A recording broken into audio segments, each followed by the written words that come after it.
네, 할렐루야. 아멘. 감사합니다. 오늘도 살아계신 하나님의 말씀을 나눌 수 있어서 너무나 행복하고 즐겁습니다. 이 말씀이 우리의 삶 가운데 능력이 되는 줄 믿습니다. 이 말씀이 우리의 삶을 새롭게 하고, 이 말씀이 넘어져 있는 우리를 일으키고, 또 이 말씀이 방황하는 우리에게 정말 알맞은 지침서, 안내서가 될 줄 믿습니다. 이 말씀 가운데에 위로받는 시간 되길 간절히 소망합니다. 오늘은 창세기 8장 우리 20절에서 우리 22절 말씀을 좀 함께 나누고자 합니다. 제목은 이거예요. 리셋 그 이후라는 제목을 가지고 말씀을 나누고자 하는데요. 여러분 혹시 인생을 리셋을 해본다라는 생각을 해본 적이 있으신가요? 나의 인생이 리셋되면 어떨까? 인생 리셋 과연 그게 가능할까?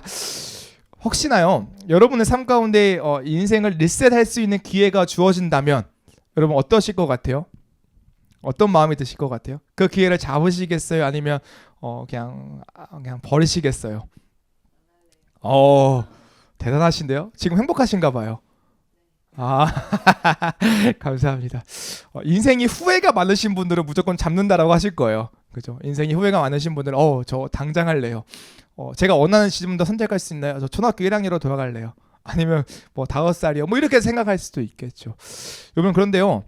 제가 곰곰이 생각해봤어요. 제 인생을 돌이켜보면서 내 인생이 리셋되었던 그 시점이 과연 있을까라고 생각을 해봤는데 없던 것 같아요. 그러니까 새로운 어딘가에 가도요. 과거가요. 늘 저를 붙들고 있더라고요. 그러니까 새로 만나는 사람들은 제 과거가 어떤지 몰라요. 제 과거가 어떤지 모르십니다. 그럼에도 불구하고 그 과거가요. 저는 아니까 저를 늘 붙들고 있더라고요.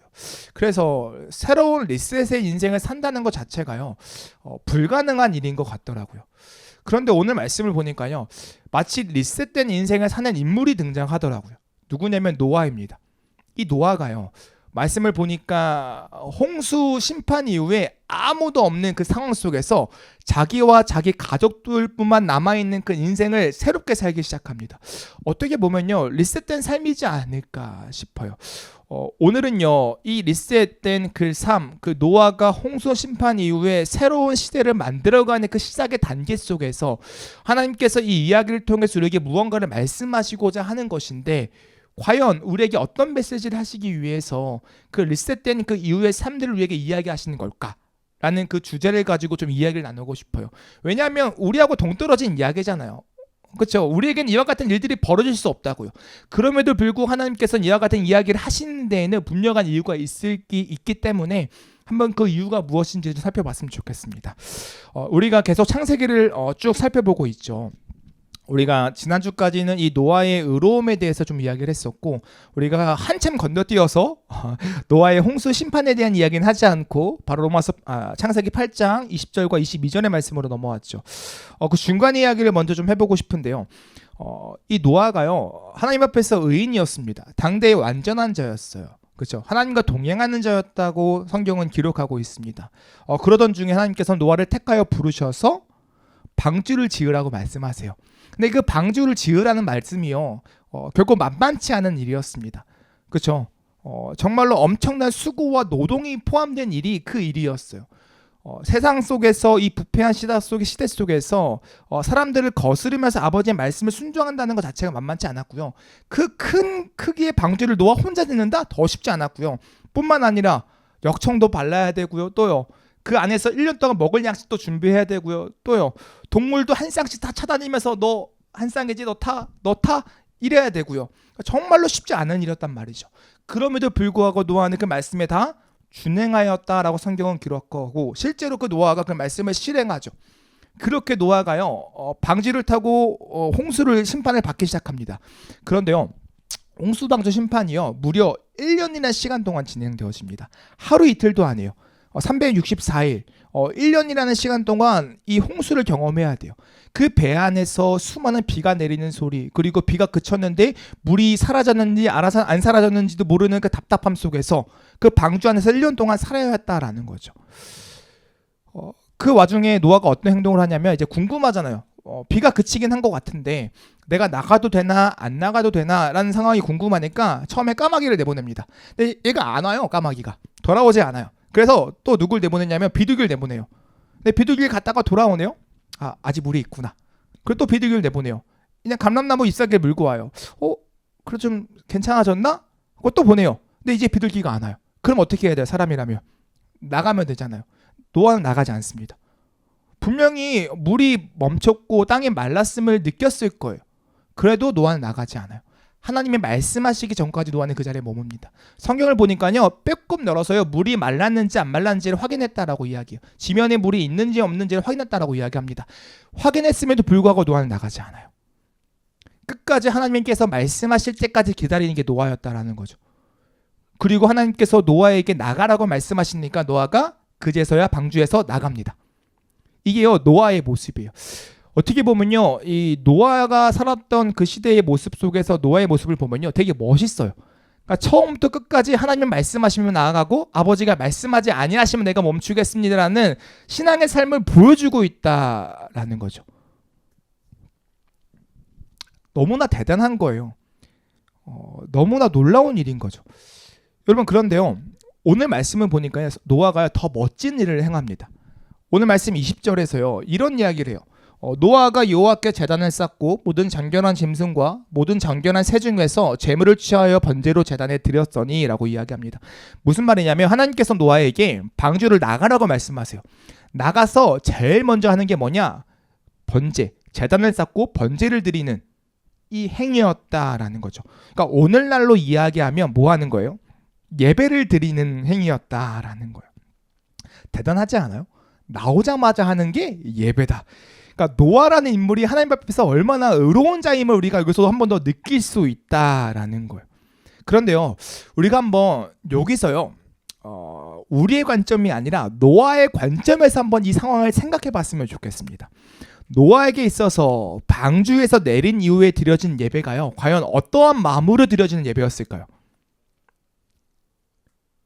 모든 세상에 심판받고 모든 게 다 사라지고 나서 방주에 내렸어요. 리셋된 상황이에요. 세상이 다 사라졌어요. 건물들과 수많은 문화의 화려함들이 다 사라졌어요. 그 사라진 상황에서 딱 내려가지고 하는 게 뭐예요? 예배예요. 그 예배 드릴 때, 그 제단을 쌓을 때 어떤 마음으로 제단을 쌓으며 어떤 마음으로 예배를 드렸을까요?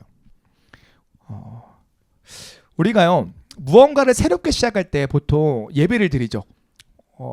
어떤 회사를 설립하면 설립 예배를 드리고, 카페를 개업하면 개업 예배를 드리고, 또 교회도 개척하면 설립 예배를 드리고, 그 시작하는 그 예배에 어떤 마음이 들어가 있나요? 보통 하나님께서 이 직장과 이 사업장을 쓰실 거라는 기대와 설렘을 가지고 그와 같은 이 기대와 설렘을 고백하는 주님, 이곳이 주님이 말씀하시는 하나님 나라의 뜻이 이루어지는 거룩한 사업장이 되게 하시옵소서라는 마음으로 설립 예배를 드린단 말이죠. 그러니까 어떻게 보면 새로운 시작에 대한 기대와 소망을 표현하는, 고백하는 그런 예배란 말이죠. 그러면 노아도 리셋됐어요. 만물이 깨끗해. 그 부패한 나를 괴롭게 했던 그 사람들이 다 사라졌어요. 이제 의로운 자기와 가족들밖에 안 남았어. 나가요. 하나님, 이제 설렙니다. 이제 우리의 세상이 얼마나 아름다운 세상으로 만들어질지 내가 너무 설렙니다 라는 어떠한 이 기대와 설렘을 가지고 예배를 드렸을까요? 좀 애매하죠. 좀 애매하죠. 나갔는데 아무것도 없어요. 생각을 해볼게요. 여러분, 전 설렘만 있지 않았을 것 같아요. 여러 가지 감정이요, 이 노아에게 있지 않았을까요? 그러니까 기대와 설렘도 분명히 있었을 것 같아요. 그런데요, 기대와 설렘뿐만이 아니라 뭔가 하나님이 이렇게 무서운 분이시구나 라는 어떤 두려움과 떨림도 그 마음 가운데 있었을 거고요. 또 한편으로는요, 되게 뭔가 이 열정과 마음의 뜨거움과 이런 것들이 포함되어 있지 않았을까 싶어요. 왜냐하면 이 예배는요, 하나님을 향한 노아의 어떠한 이 주님을 향한 진심에 대한 표현이 포함된 게 이 예배라고 생각하기 때문이에요. 무슨 말이냐면 인간들이 부패하여 하나님 앞에 심판을 받았죠. 그러나 노아는 달랐단 말이에요. 그리고 이 땅에 새롭게 시작되어지는데 그 시작점이 누구예요? 의로운 노아라는 거죠. 그러니까 노아는 기대했을 거예요. 부패한 세상은 망했지만 이제 나로부터 시작되는 세상을 하나님을 예배하는 세상으로 만들 수 있겠다는 그 기대감이 노아에게 분명히 있었을 거라는 거예요. 그래서 그 예배가 주님 나 살려주세요, 주님 나 벌하지 마세요, 나 세상처럼 나 심판하지 마세요가 아니라 주님 세상을 리셋하셨으니 이제는 나를 통하여 일하셔서 옛날 것 같이 이 부패한 세상이 아니라 주님을 알고 주님을 예배하는 세상으로 나를 통하여 일하여 주시옵소서라는 어떤 예배에 대한 설렘과 세상에 대한 설렘을 가지고, 그러나 때로는 약간의 두려움을 가지고 하나님 앞에 나아가지 않았을까라는 생각이 든다라는 거예요. 그리고 만약에 제가 노아라도 그렇게 했을 것 같아요. 왜냐하면 노아는 하나님을 사랑하는 사람이었잖아요. 노아는 하나님을 예배하는 사람이었잖아요. 심지어요, 창세기 7장 1절에요. 노아에 대해서 이렇게 이야기해요. 여호와께서 노아에게 이르시되 너와 내 온 집은 방주로 들어가라. 이 세대에서 내가 내 앞에 의로움을 내가 보았습니다. 그러니까 수많은 부패한 시대 속에서도 누구만이? 노아만이 하나님 앞에서 의로움을 행했다라고 이야기하는 하나님의 평가가 이 노아에게 있었다라는 거예요. 여러분, 그래서요, 이런 마음을 따라 새로운 시대가 열렸을 때 노아는 분명히요, 그 시대를 주님의 말씀하신 아름다운 시대로 내가 만들겠습니다라는 어떤 기대와 설렘을 가지고 살아갔을 거라는 거예요. 이게요, 우리도 다 경험해본 일입니다. 그러니까 주님을 만났더라면 경험해본 일이에요. 특히 7월과 8월에 수련회 그죠? 수련회 때 가가지고요, 하나님 막 세상 가운데 치여 살아가지고 약간 부패함에 오염돼서 신앙생활 하는 둥 마는 둥 하다가 7월 8월 수련회 가가지고 눈물 콧물 다 흘리면서 주님 맞습니다, 나 이제 새 사람 되었습니다, 내가 주님의 말씀하신 이 부패한 시대 속에서 아버지의 말씀대로 멋지게 살아갈게요 라는 그 고백이 우리 가운데 경험해 보셨잖아요. 저도요, 하나님을 처음 만났을 때가 언제냐면 중학교 1학년 때입니다. 중학교 1학년 때 하나님을 처음 만나가지고요, 그때 한창 친구들하고 노는 걸 되게 좋아하는 나이잖아요. 가서 맨날 놀았어요. 그러니까 제가 이제 어릴 때부터 자꾸 외박을 좀 자주 했거든요. 외박이라고 해봤자 저희 집이 3층, 친구 집이 7층. 7층 올라가서 자고 3층 내려가서 집에 가고 뭐 이런 식이었어요. 아파트가 이렇게 있었으니까. 근데 딱 하나님 만나고 나서 거기 뭐라고 했냐면 구별된 삶을 살아야 됩니다, 이렇게 하는 거예요. 그래서 오락을 끊고 아버지 앞에 정말로 준비된 자로서 뭐 정결하게 살아야 됩니다. TV 보지 마세요. 막 놀지 마세요. 막 공부하세요. 막 이런 얘기를 막 했단 말이죠, 그때는. 그래서 아멘 이러고 나가지고 집에 가서 뭐 했냐, 친구들을 이제 끊어야 되니까. 그래서 친구들이 막 집에 찾아, 뭐야 놀자 그러면 미안 나 바빠 오늘 못 놀 것 같아 이러면서 뭐 했냐면 집에서 책을 봤어요. 난 거룩하게 구별되어져야 되니까. 막 그때 마음이 엄청 뜨거워졌거든요. 막 하나님 나를 통해 세상을 바꾸고 싶죠. 제가 어릴 때부터 꿈이 목사였습니다. 그러다 보니까 더욱더 마음이 있는 거예요. 그래서 중학교 1학년 때 처음 성경을 일독도 해보고 막 안 읽던 책도 막 내가 아들아 머뭇거리지 말아라 뭐 이 책 뭔지 아세요? 인생은 짧단다, 그 책 이세어 막 시리즈로 내 건 막 이렇게 있어요. 뭐 이해도 못하는데 어쨌든 막 안다는, 나는 거룩한지 아니까 막 읽어야지 하고 막 읽고 막 그랬단 말이죠. 그러니까 노아에게 있어서 마찬가지 하나님의 은혜를 경험했잖아요. 자기만 살아남았어요. 다 죽었는데 하나님의 은혜로 자기만 살아남았어요. 그러니까 그 은혜가 또 얼마나 커요. 그러니까 또 그 은혜에 힘입어서 또 얼마나 굳은 결단과 그 의지를 가지고 예배했겠냐는 거예요. 하나님 이 시대 내가 바꿔놓겠습니다. 하나님이 너무 슬퍼하시고 아파져서 이 세대가 부패해서 홍수로 심판받았지만 이제 나는 달라요. 우리 가정은 다릅니다. 하나님을 예배하는 가정으로 바꾸겠습니다. 예배하는 세상으로 바꾸겠습니다. 라는 그 결단이 노아에게 있지 않았겠냐고요. 이러한 노아의 예배, 하나님이 어떻게 보셨을까요? 좋게 보신 것 같아요. 우리 21절 말씀인데요, 한번 읽어볼까요? 함께 읽겠습니다. 시작. 여호와께서 그 향기를 받으시고 그 중심에 이르시되 내가 다시는 사람으로 말미암아 땅을 저주하지 아니하리니 이는 사람의 마음이 계획하는 바가 어려서부터 악함이라. 내가 전에 행한 것 같이 모든 생물을 다시 멸하지 아니하리니. 아멘. 뭐라고 말씀하시면 여호와께서 그 향기를 받으셨다라고 이야기합니다. 그러니까 노아의 예배가 하나님께 기쁨이 되었다라는 거죠. 그러니까 예배하는 노아의 마음이 하나님 보시기에 합당했다라는 거예요. 그리고 하나님은 이렇게 말씀하시죠. 그 중심에 이르시되, 무슨 말이냐면 그 마음에 이르시되, 그러니까 하나님의 독백을 이야기하는 겁니다. 그러니까 이 독백이요 지금 노아에겐 들리진 않아요. 그러나 그 중심에 이르시되 그 하나님 마음에 이르시되 그 하나님의 독백이 이 말씀에 묘사되어져 있는데 뭐라고 이야기하냐면 하나님께서 미래에 하지 않으실 일들에 대해서 맹세하고 계세요. 그러니까 이렇게 이야기하는 거예요. 내가 다시는 사람으로 말미암아 땅을 저주하지 아니하리니 내가 전에 행한 것 같이 모든 생물을 다시 멸하지 아니하리라 라는 이 말씀이 노아에게 전해진 것이 아니라 누구에게? 하나님 스스로의 독백처럼 이게 외쳐지고 있다라는 거예요. 다시는 사람으로 말미암아 땅을 저주하지 아니할 거야. 누구의 예배를 기뻐 받으시면서 노아의 예배를 기뻐 받으시면서 이렇게 이야기하고 계신다라는 거예요. 현재 노아가 살았던 시대는요, 사람으로 말미암아 땅에 저주를 받았던 시대입니다. 그런데 하나님께서는 이제 다시는 사람으로 인하여 땅을 저주하지 않으실 거라고 스스로 독백하시면서 말씀하고 계신다라는 거예요. 그리고 나서 그 이유를 설명하는데, 왜 그 사람을 저주하지 않을 거야 라면서 이유를 설명하시는데, 그 21절을 뭐라고 이야기하냐면, 이는 사람의 마음이 계획하는 바가 어려서부터 악함이다 라고 이야기해요. 이유가 좀 이상하지 않아요? 이유가 좀 이상하지 않나요? 그러니까 사람의 마음이 계획하는 바가 악해서 내가 다시는 땅을 저주하지 아니할 거야 라고 이야기하는 거죠. 여러분 생각해 볼게요.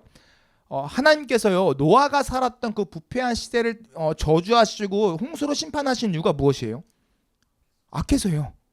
6장 5절 이렇게 이야기해요. 여호와께서 사람의 죄악이 세상에 가득함과 그의 마음으로 생각하는 모든 계획이 항상 악할 뿐임을 보시고, 그래서 뭐 하신대요? 심판하신다라고 말씀하셨어요.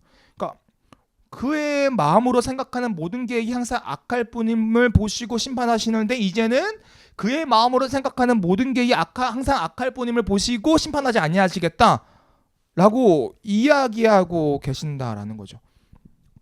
되게 이상한 이유예요. 왜 하나님이 이렇게 말씀하셨을까요? 이해가 잘 안 되죠. 이해가 잘 안 돼요. 그리고요, 제가 노아 입장에서 만약에 이 이야기를 들었잖아요. 하나님 정말 죄송한데요, 조금 기분이 나빴을 것 같아요. 왜냐면 지금 그 시대에 남아있는 사람 누구뿐이에요? 노아뿐이에요. 이 말은 무슨 말이에요? 너 노아 악해 이거예요. 노아 디스한 거예요.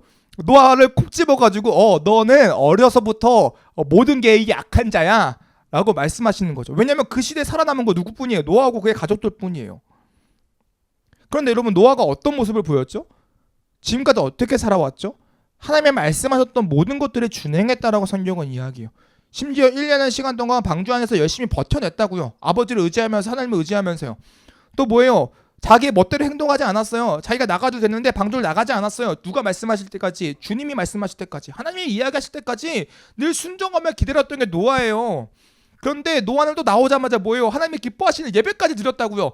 그러고 나서 아버지가 뭐라고 속삭이시는 거예요? 너 악해. 넌 어려서부터 악해. 그러니까 노아가 이 소리를 들었으면 매우 기분 나빴을 거예요. 노아 입장에서는 매우 당황 그 자체인 거죠. 주님, 제가 지금까지 했던 일들은요, 제가 주님 앞에서 악함을 보인 적이 있습니까? 세상은 저를 이렇게 평가했어요. 난 의인이라고. 하나님 앞에서 완전한 자라고, 하나님과 동행하는 자라고 주님도 인정하지 않으셨습니까? 내가 내 앞에서 의로움을 보였다라고 말씀하지 않으셨습니까? 근데 왜 이제 와서 속으로 그런 생각을 하세요? 라고 이야기할 수 있다는 거죠. 그럼 하나님 대체 노아도 기분 나쁠 만한, 그러니까 또 이해도 안 되는, 왜 이런 말씀을 왜 하셨을까요? 이 말씀을요, 곰곰이 묵상하니까 또 이렇게도 해석이 가능하지 않을까라고 생각했던 지점이 있는데, 뭐냐면 하나님께서 사람을 포기하셨나? 라는 생각도 들었어요. 무슨 말이냐면, 사람의 마음이 계획하는 바가 어려서부터 악하기 때문에 이제는 사람으로 인하여 땅을 저주하지 않는다. 너 어차피 악하니까 내가 더 이상 저주하지 않을 거야. 너 포기할래. 내가 더 이상 너희들 신경 안 쓸래. 내가 더 이상 너희들 일에 관여하지 않을 거야. 이제 너희들 한번 스스로 힘으로 살아봐. 내가 리셋해줬지? 이제 너희들 책임이야. 한번 잘 살아봐. 뭐 이런 걸까? 그러니까 실제로 이런 이야기를 하는 사람들이 존재합니다. 이단적 사상 중에 이신론이라는 사상이 있어요. 무슨 말이냐면, 하나님께서 만물을 창조하셨지만 창조하시고 세상 질서를 세워놓으시고 더 이상 개입하지 않으신다라는 사상이에요. 이런 사상을 가진 자들이 생각보다 종종 있습니다. 그러나 성경은 과연 그것을 이야기할까요? 아니죠. 성경을 창세기부터 요한계시록까지 읽으면요, 하나님의 계획하심과 하나님의 그 섭리와 그 구속하심과 이런 것들이 너무나 많이 드러나고 있죠. 그러니까 성경의 가르침과는 전혀 다른 가르침이라는 거예요. 그러면요, 이 21절의 말씀은 이런 거죠. 하나님의 말씀이, 그러니까 인간을 포기하셨다는 말씀이 아닌 거죠. 이 말씀은 어떤 의미냐면요, 인간이 악하다라는 것은 무슨 말이냐면, 인간은요, 심판받을 수밖에 없는 존재다라는 거예요. 그런데 그럼에도 불구하고 하나님은 땅을 저주하지 않기로 했다는 것은 무슨 말이냐면, 심판하지 않을 것이다라는 결정을 하셨다라는 거예요. 인간은 악한데 심판하지 않을 거야 라는 이야기를 하고 있다라는 거죠. 인간은 심판받을 만한 정당한 이유가 있음에도 불구하고 하나님은 심판하지 않을 거야 라고 독백하고 계신다라는 거예요. 자, 여기서 그럼 또 걸리는 문제가 있습니다. 어떤 문제가 걸리냐면 우리 하나님은 그러면 더 이상 공의의 하나님이 아닌가? 심판받아야 되는데 심판하지 아니하신다고? 그럼 더 이상 우리 하나님은 공의의 하나님이 아니네? 약간 부정한 하나님처럼 느껴질 수 있잖아요. 우리 하나님이 공의의 하나님이시길 포기하시는 걸까요? 아니겠죠. 성경은 그것을 이야기하지 않으니까. 창세기 이후에 나오는 수많은 말씀들이 공의의 하나님의 속성을 많이 보여주죠. 그래서 어떤 분들은요, 구약의 하나님이 너무 좀 무서운 하나님이다라고 이야기하죠. 왜냐하면 공의의 하나님이 너무나 잘 드러나는 말씀들이 많으니까요. 그렇기 때문에 이 말은 무슨 말이냐면요, 인간들을 홍수로 심판하는 방법이 아닌 다른 방법을 사용하겠다라는 말씀이에요. 그러니까 인간을 홍수로 심판하여 변화시키는 것이 아니라 인간을 참으로 변화시킬 수 있는 방법을 내가 쓸 거야 라는 말씀이 21절 말씀이라는 거예요.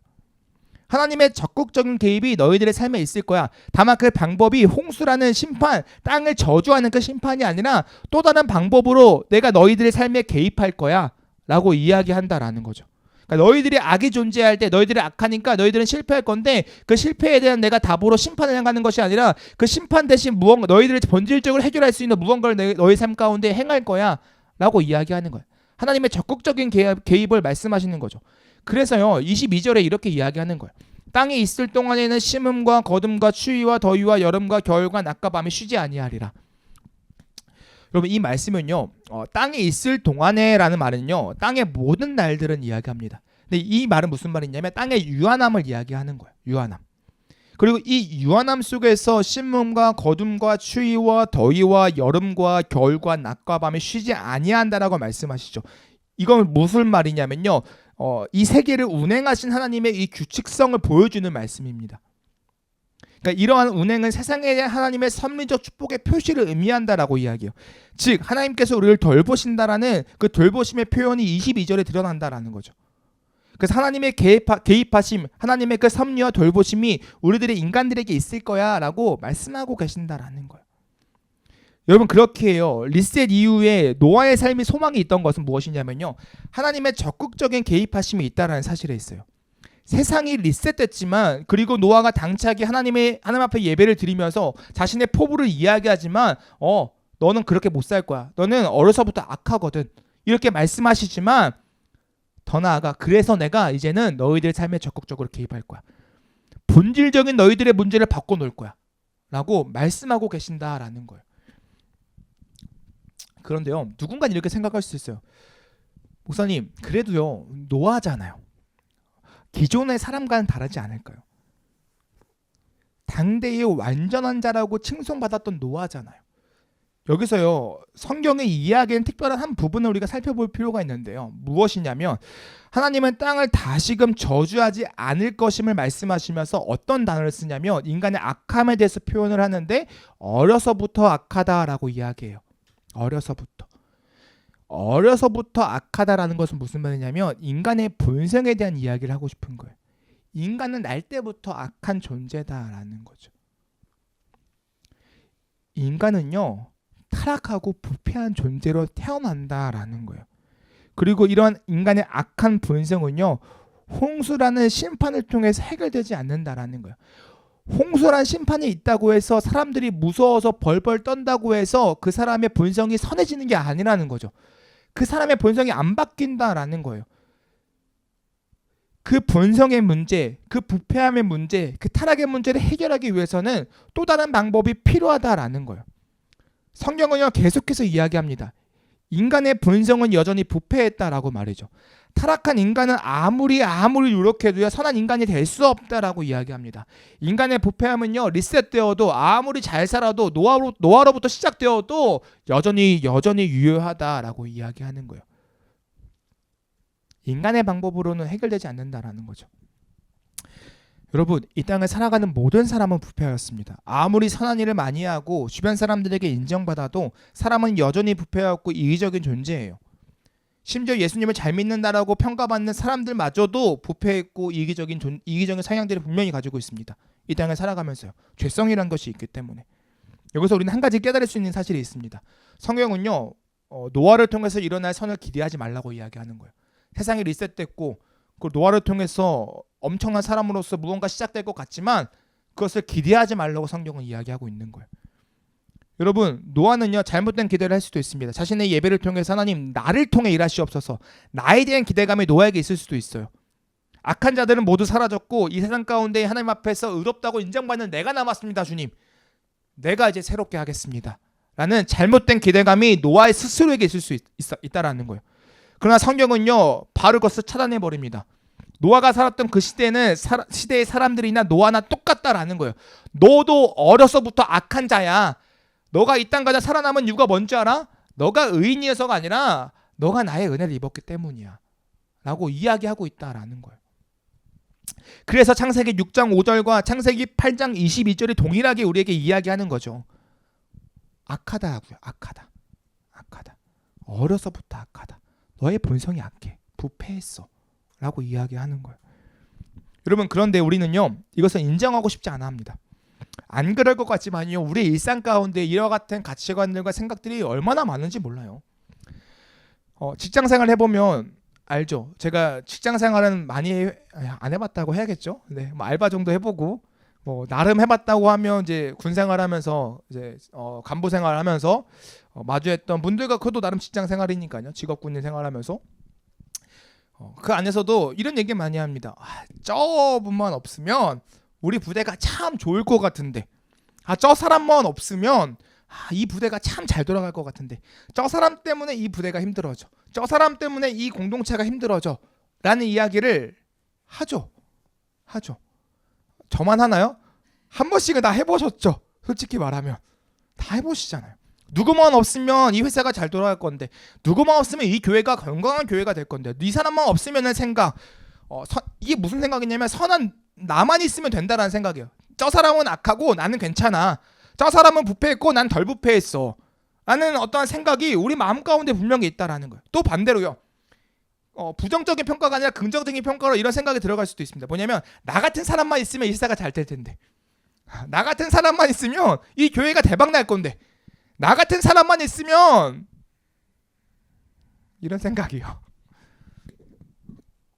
성경은요 이런 생각이 잘못되었다라고 이야기하는 거예요. 모든 사람은 어려서부터 악하다라는 거죠.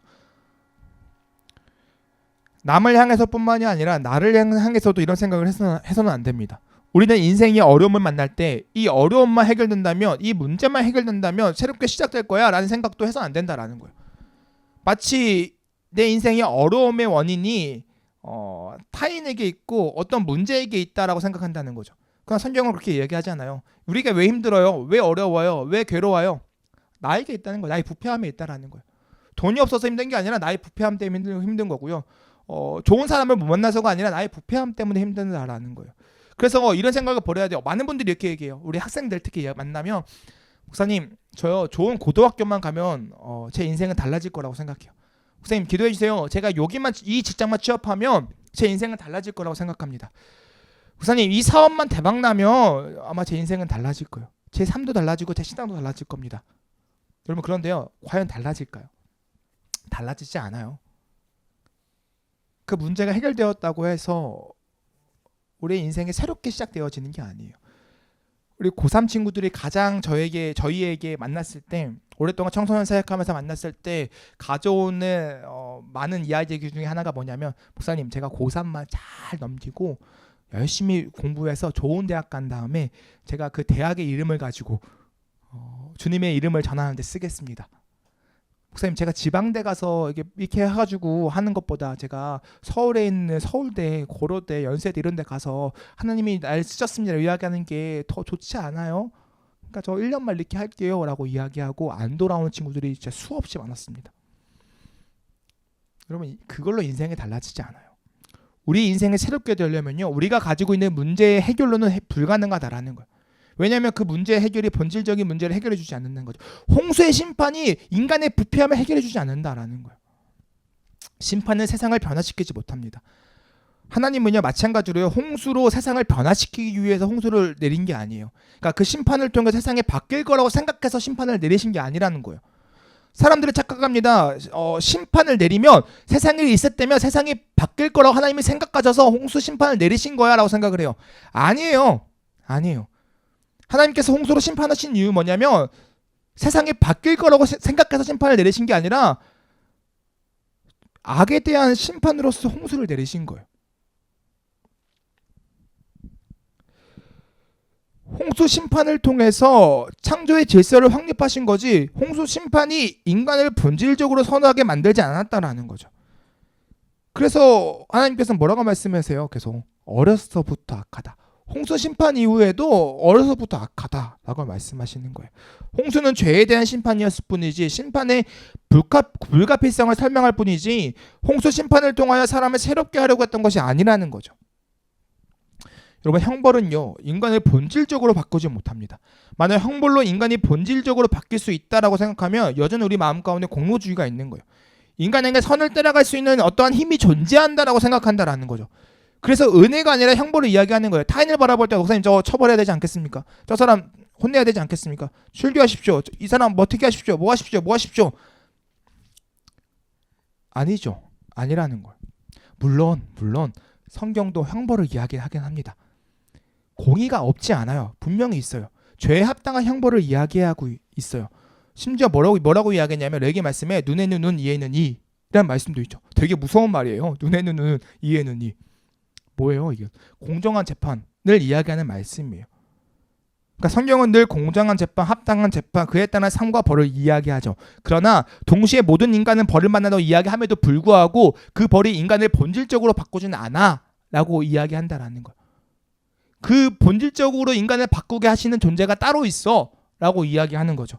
그래서 바울도요 신약 성경에 보면요 교회가 잘못했을 때 뭐라고 이야기하냐면 책망하고 하라고 이야기해요. 그리고 심하게는 뭐라고 하면 출교하라고 이야기합니다. 그러니까 교회를 쫓아내래요. 교회 못 오게 하래요. 그런데 그 교회를 못 오게 하는 이유가 회개하여 하나님께 돌아오게 하기 위함이다라고 이야기하긴 하거든요.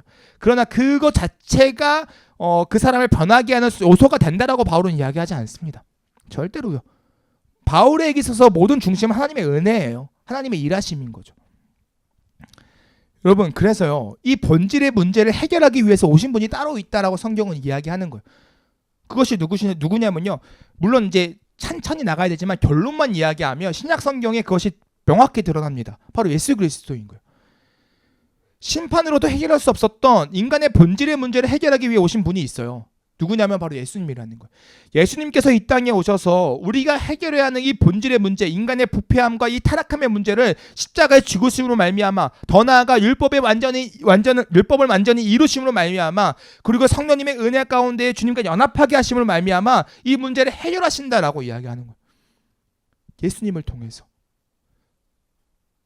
심판도 해결할 수 없었던 그 수많은 두려움과 수많은 공포도 해결할 수 없었던 그 문제를 그리스도께서 해결하셨다라는 거예요. 이게요 우리의 본질을 회복하게 하는 유일한 방법이다. 그리고 예수님을 믿는 자들의 특권이다 라고 성경은 이야기한다라는 거죠.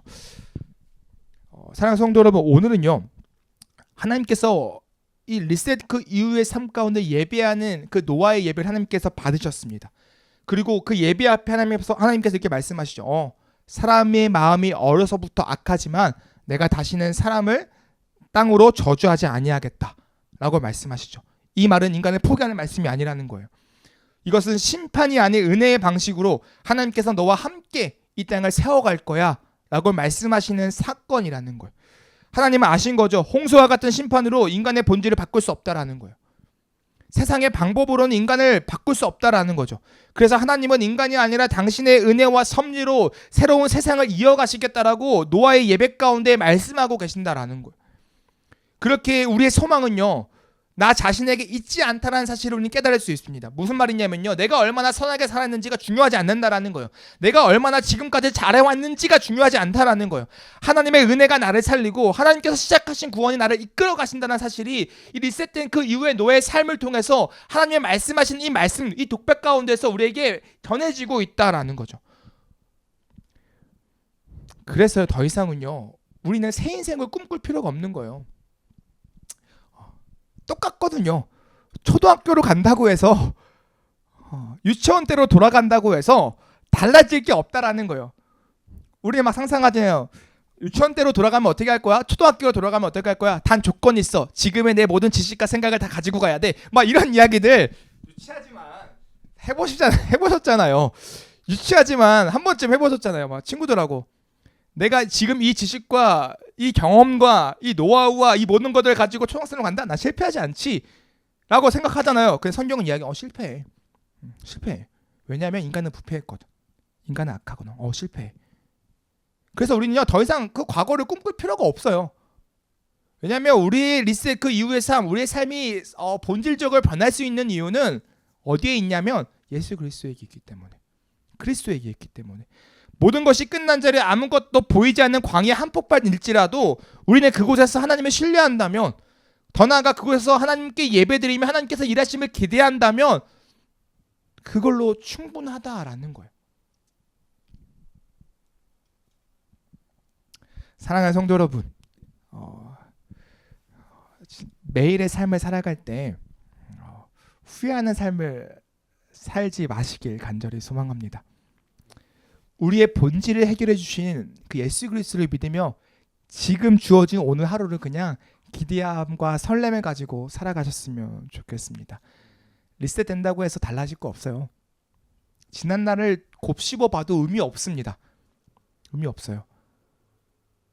왜냐하면 나의 곱씹음이 지난 날을 바꿔줄 수 있는 게 아니기 때문이에요. 여러분, 내가 옛날로 돌아가면 죄 안 지을 것 같죠? 똑같이 죄 지어요. 내가 같은 실수 반복 안 할 것 같죠? 똑같이 반복합니다. 근데 거기서 벗어나는 방법은 딱 한 가지밖에 없어요.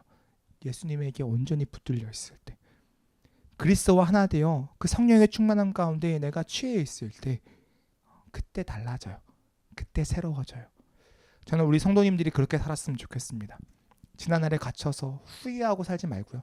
자신의 죄 때문에 내가 왜 그랬을까 자책하며 살지 말고요. 어차피 똑같으니까. 지금 이 모습 그대로 가도 똑같이 죄 지으니까. 자책이 중요한 게 아니라 이제는 하나님을 신뢰하고 하나님을 의지하고 주님 붙들고 나아가는 그 삶이 더 중요하다라는 거예요. 노아처럼 하나님 앞에 제단을 쌓는 심정으로 오늘 하루를 예배를 열고 은혜로 살아가는 우리 성도님들 되시길 간절히 소망합니다. 그렇게 축복된 한 주 우리 살아갑시다. 주님 말씀으로 살아냅시다.